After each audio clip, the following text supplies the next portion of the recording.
lie to you? She's a priceless presenter, Fern Britton. He's a free agent, Stephen Mangan. And their team captain, David Mitchell. And facing them tonight, beaten by a Tory, Ken Livingston. Always got a story, Reginald D. Hunter. And their team captain, Lee Mack. And your host, Rob Brydon.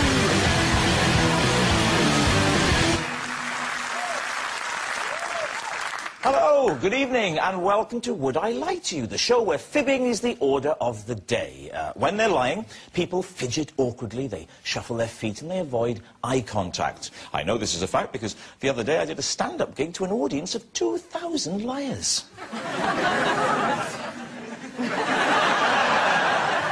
We lie the most on the telephone because there's no written record. Lee lies on the phone all the time. There's never really a fire, is there, Lee? And scientists believe we evolved the ability to lie simply because it helps us to get food and sex. I don't have to lie to get food. And so to round one, Home Truths. It's all about the extraordinary, exciting lives of our panellists. Each panellist will turn over a card containing either a true fact about themselves or a whopping lie that they've never seen before. Can the opposing team separate the truth from the fibs? First up, Reg. The D in my name stands for delicious.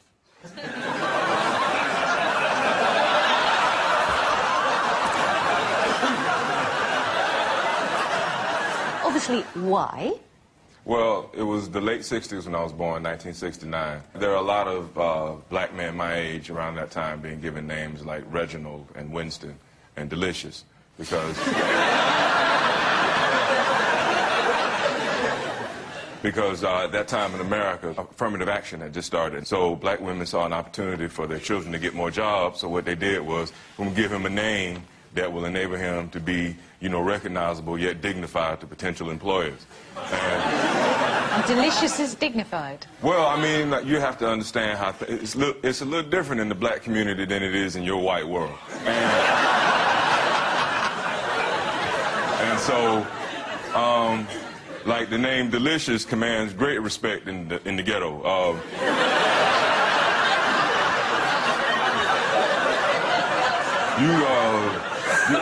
You probably don't listen to much rap music, do you, Fern? Then there's MC Delicious, Big Papa Delicious. French Golden.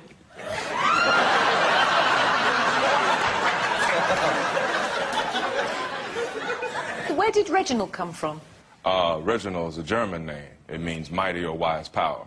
And delicious means very tasty.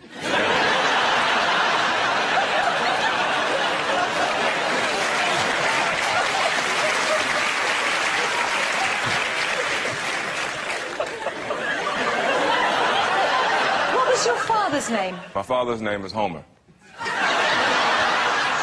And what was his middle bit? He didn't have a middle name. No. He grew up in the 30s and 40s, and it was very tough times for black people, and he couldn't afford a middle name. And do you have brothers and sisters? I do indeed. And what are their names? Well, there's Brenda, there's Kathy, there's Oliver, there's Scrumptious.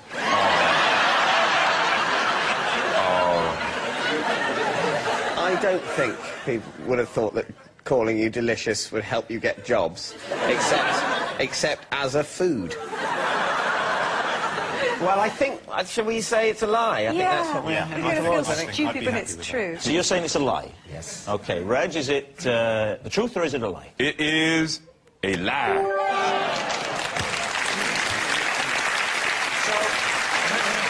So what does the D stand for in your name? What does the D stand for in my name? None of your business. The D in Reg's name does not stand for delicious. I did once meet a person called Delicious, but not sure it was her real name, or if the other girl was really her sister, or if either of them were actually qualified nurses. But I will say, if you are watching Delicious, could I please have my wallet back? Stephen Mangan, you're up next. Yeah, I once guessed the exact number of sweets in a Mini Cooper and was awarded a prize by Britain's tallest man. How many sweets were in that car? Yep. I can't remember, actually. Oh, when was this? I would have been about 11. Can you give us a ballpark figure? It was something in the sort of 4,000 area, because they were quite... they were quite big. I don't think they were... 4,000 sweets in a Mini Cooper? I don't think they were real sweets. They were probably, like, fake big sweets. Right. What sweet were they? What tipped you off to make you think that they was fake? They just looked too big for a mouth. If they're that big, you said about that big? Quite big, yeah, but I don't know, about, yeah. So they had massive fake sweets in a Mini Cooper. Yeah. I'm very suspicious of your story. Yes, you can't remember the amount, you can't remember the size. And where was this? Any recollection of the country? Or... Yeah. It was at Brent Cross Shopping Centre, and I won £100. What? That was the prize. £100? £100. What year was this? Oh. 83, something around there. Late 80s and 83. Do you know, one bit of advice, don't ever try and make it in politics. You haven't got a chance. And he knows.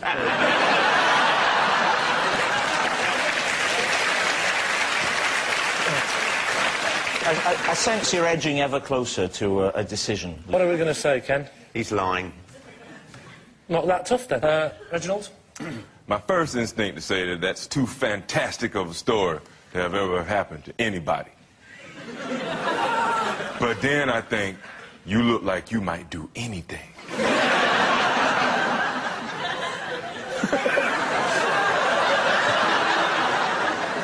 I'm gonna go with yeah.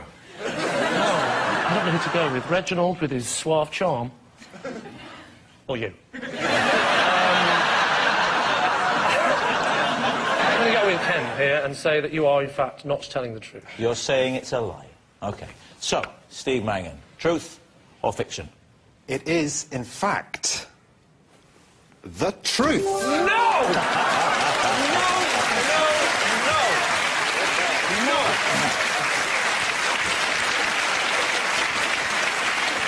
Yes, it's actually true. Stephen did guess the exact number of sweets in a Mini Cooper and was awarded a prize by Britain's tallest man. I'm so glad that that story ended happily, considering it had the words car, sweeties and strange man in it. Ken, your turn to reveal all. I am the Mayor of London.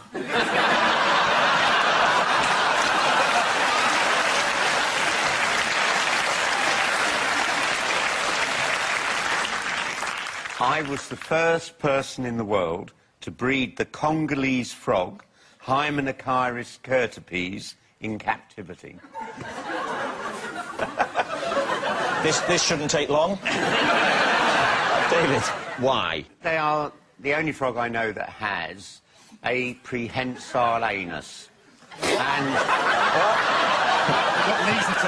Yeah, you've got our attention. What? They can turn the anus into a small tube which sprays eggs or sperm in just about every general direction. How did you make them breed? Well, this was... He stammered when he asked it. I love that. Sir, how did you make them breed?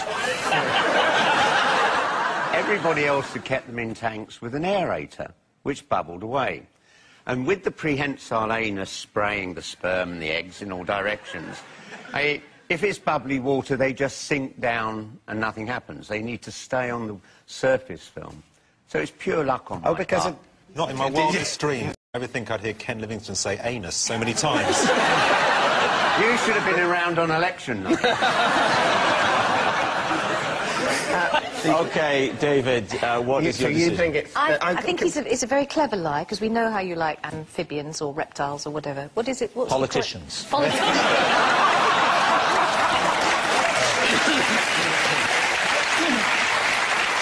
You have to reach a decision. Has he What had do a you lie think? yet, or is Is it it truth? true or false? She thinks it's a lie, see? Right. You can't ask members of the Of course audience. you can. What is this? Okay, hands up who thinks it's a lie. Hands up. And, yeah, and who thinks it's true? What's this? It's unheard of on this show. What I like, Fern, is we now have a sort of soupçon of ready, steady cook about it. So what are you going to say, then? I think green tomatoes have got it. Yeah? And you're saying it's... I think, well, it was more hands That up was for more true. for true, I think. I'll I think go we're with going to say true. it's true. You're saying it's true? Right. Ken Livingstone, is it the truth or is it a lie? It's true.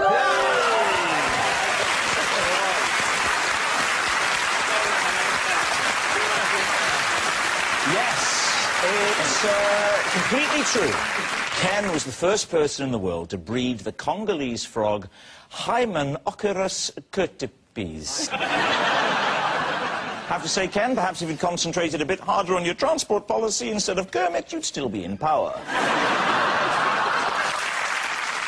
Our next round is called the Ring of Truth, in which I read out some celebrity facts, and all our teams have to do is decide if they're true or not. What could be simpler? David's team, take a look at this clip of someone that we can all look up to. Now, years ago, a brill-creamed head looking like patent leather was just the thing for the trendy young man. 1955, Saturday night, off to Tottenham Royal. So it was crash bash, sausage and mash, 2 kippers and a bum-bum, little dab of do-you, really so on the barnet. And then the combination was Old Spice on the German, a little bit of Old Spice, tiddly-winky-woo, with the brill cream, bee's knees.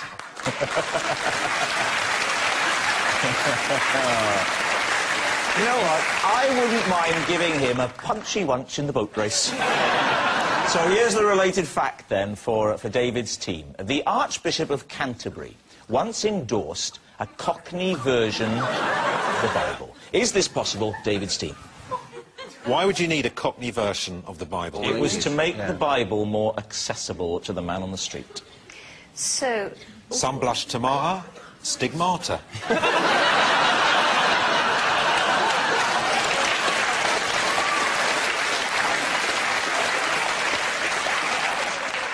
George Carey endorsed it in 2001.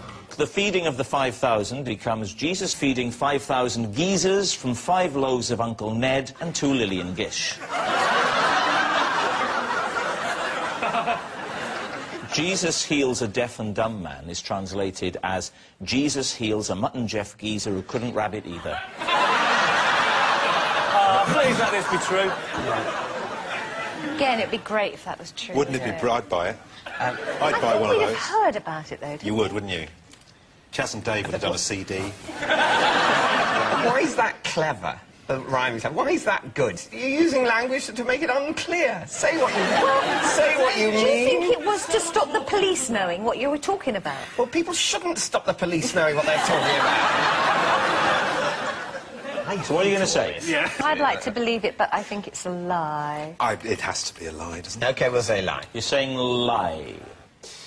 It is true.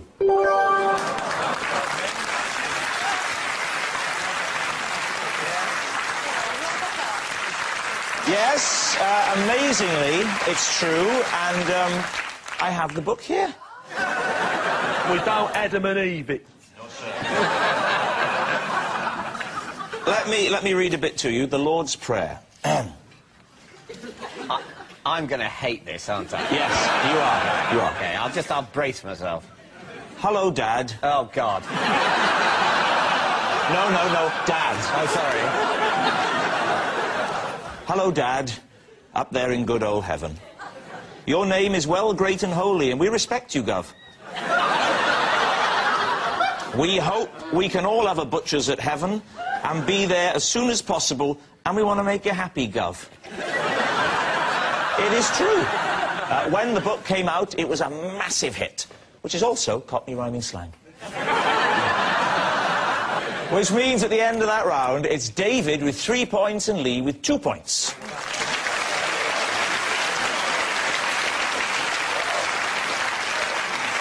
Our next round is called This Is My, where we bring on a mystery guest who has a close connection to one of our panellists, or, more embarrassingly, is someone from the Child Support Agency looking for Lee. This week, each of David's team will claim it's them that has the genuine connection to the guest, and it's up to Lee's team to spot who's telling the truth. So, please welcome this week's special guest, Gordon.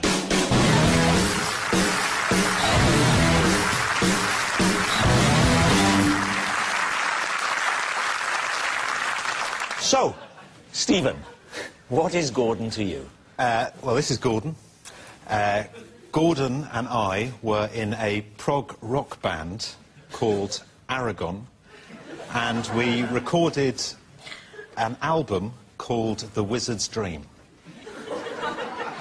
David, perhaps you'd like to explain your connection. Yes, this is Gordon. He works in my local pet shop and recently sold me a hamster that died the very next day. Finally, Fern, explain your relationship with Gordon. This is Gordon. He's the subject of my life drawing class, and I have painted him naked 3 times. There we are, then. Pretty straightforward. A former prog rocker, a purveyor of poorly pets, or a nude model. Lee's team, where would you like to start? What did the hamster die of? So, what did the hamster die of? I don't really know, actually. I think we all know, David.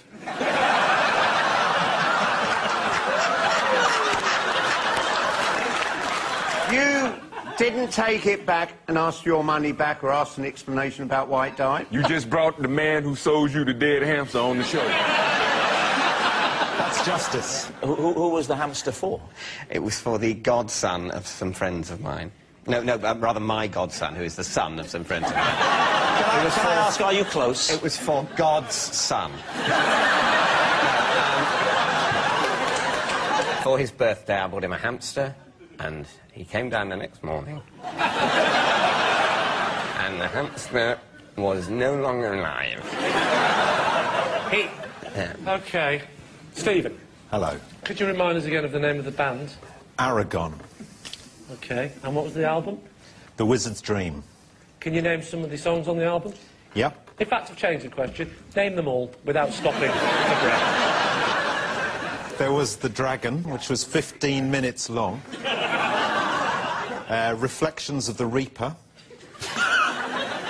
Fool by the Fire. Well, there were 4 songs, that's 3. 4 songs on an album? Yeah, well, one was 15 minutes long. Which year was this? This was the early 90s, 1986. How many members of the band were there? There were 4 at that point. Could you name the other members? Yes. Do it. Right.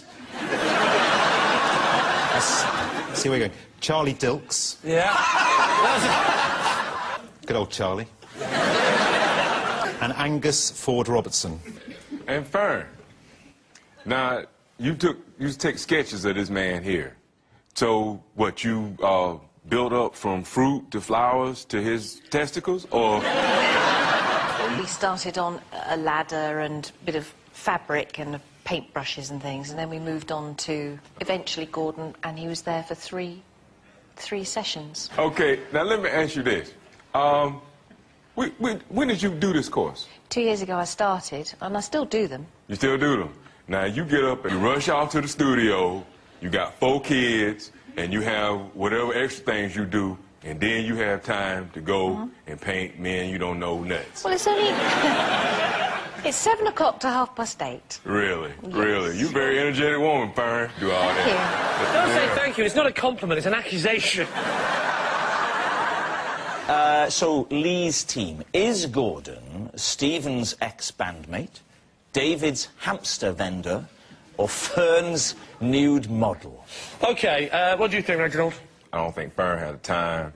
I don't believe you would ever try to handle a hamster, living or dead. And I think it's you, because you and this cat here, Gordon, y'all got the same eyebrows.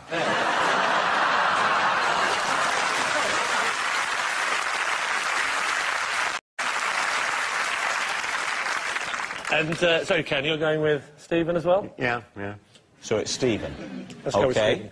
Gordon, would you like to reveal your true identity? My name is Gordon, and I was a guitarist in a progressive rock band called Aragon with Stephen, and we did record The Wizard's Dream. Thank you very much for coming along tonight. Cheers. Gordon.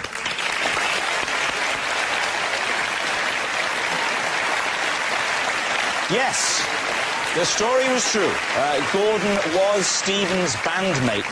And if you fancy listening to Wizard's Dream, simply log on to iTunes. There's literally tens of thousands of much better albums available right there.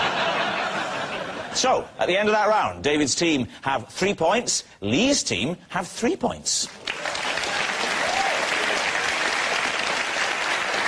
Which brings us to our final round called Quickfire Lies, in which our panellists lie not only through their teeth, but against the clock. And again, they don't know whether they're about to read out a true fact about themselves or a lie that we've made up and they've never seen before. So we will start with Lee.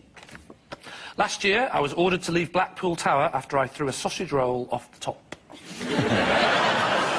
How were you discovered? Did someone see you? Security was at the top. And saw you. Why did you throw it? Well, because I'm a northern.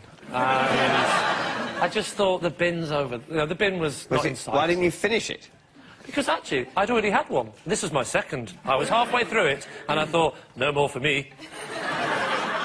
Were they hot sausage rolls? If you want, I'll give you the accurate heat of how they were. This hot.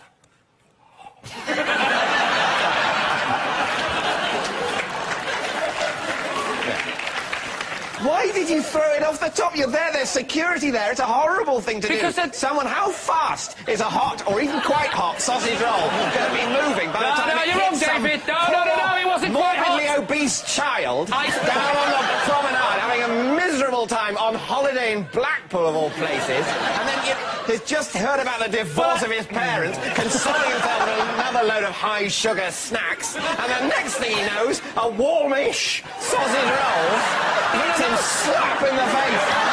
He's trying to eat the second sausage roll.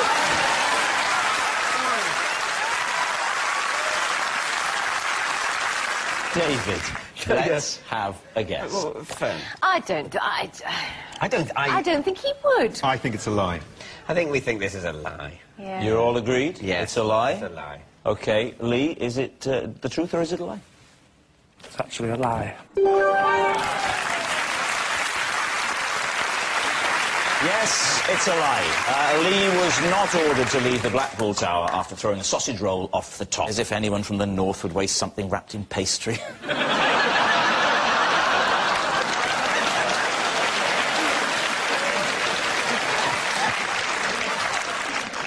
Next, it's David. As a child, at my grandparents' house, I had a little bell that I would ring if I wanted anything.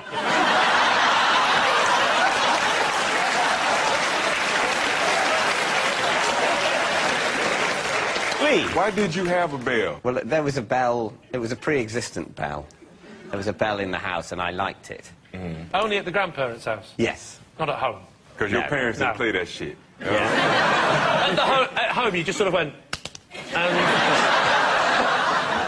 So how old were you? About 6. What were the things you wanted when you rang the bell?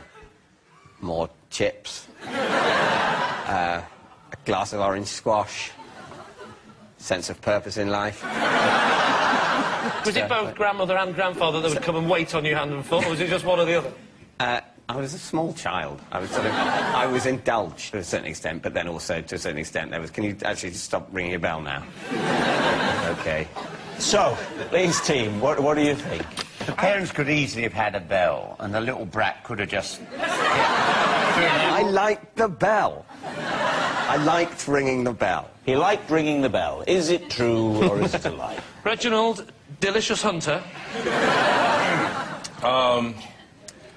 Well, sausage roll, I believe that there's a simplicity to the story that rings true. I'll go with that. Go on, then. We'll say that that's true. You're saying it's true. David, is it true or is it a lie? Well, it is, in fact, true.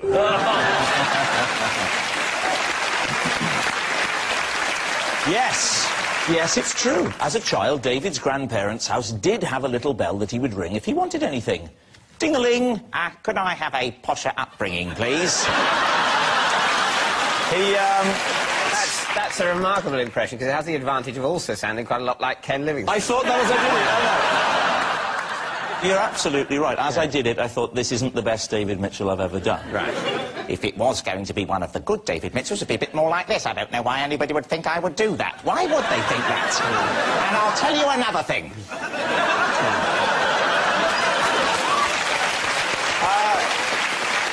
And next, Fern. Ooh. Possession. Now you have a box under the desk we'd like you to get out, please. That's it. Open it up.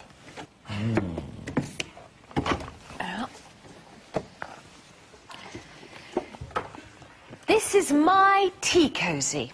I take it absolutely everywhere with me because I can't stand a cold teapot. For no reason at all. David, could you just put it on your head? You all right? Right, now get a big stick. George Carey! I feel quite important. Can I have a little bell? If you take it everywhere, why isn't it more grubby? Ooh, is it grubby? How hot do you like your tea? How hot? I don't like it when you go like this. Oh! Tongue's all burnt, and then the rest of the day you can't taste anything. This is the language this is of the Lee the Max miming scale. burn. Yeah. All right? Yeah, the rest but of I like it humanity when it's like... uses numbers to temperature. You use mime. Yes. That would make sense. Is your tea all right? Yes, it's a number 7. Maybe a 6, I'm not sure. So genuinely, the idea of numbers denoting temperatures is new to you. Do you think that sounds ridiculous? Yes, it is. Temperature is measured in units. But you don't say it's a 7, do you? I'm talking to the lady, not the nutter. You don't want a 7. Ignore the... Who would want a 7? Anyway, a cup of a 7? That's horrendously cold. In whichever scale. Oh.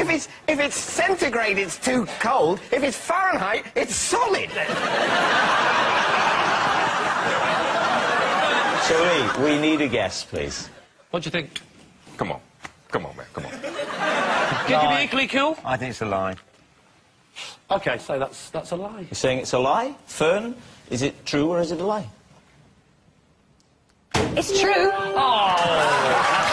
Why do you do that? Yes, it's true. That is Fern's tea cosy, and she takes it everywhere with her because she can't stand a cold teapot. Hey? That Showbiz really is rock and roll, isn't it? It's stashed full of skunk.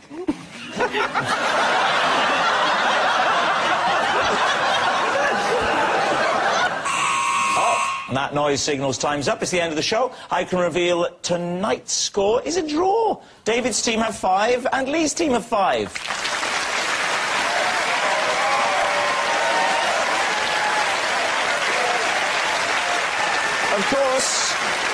Of course, it's not just a team game, and my individual liar of the week this week is Fern Britton. Yes. Fern Britton, whose gigantic waffles were as beautifully showcased tonight as they were on her 2003 Pilates video. Good night.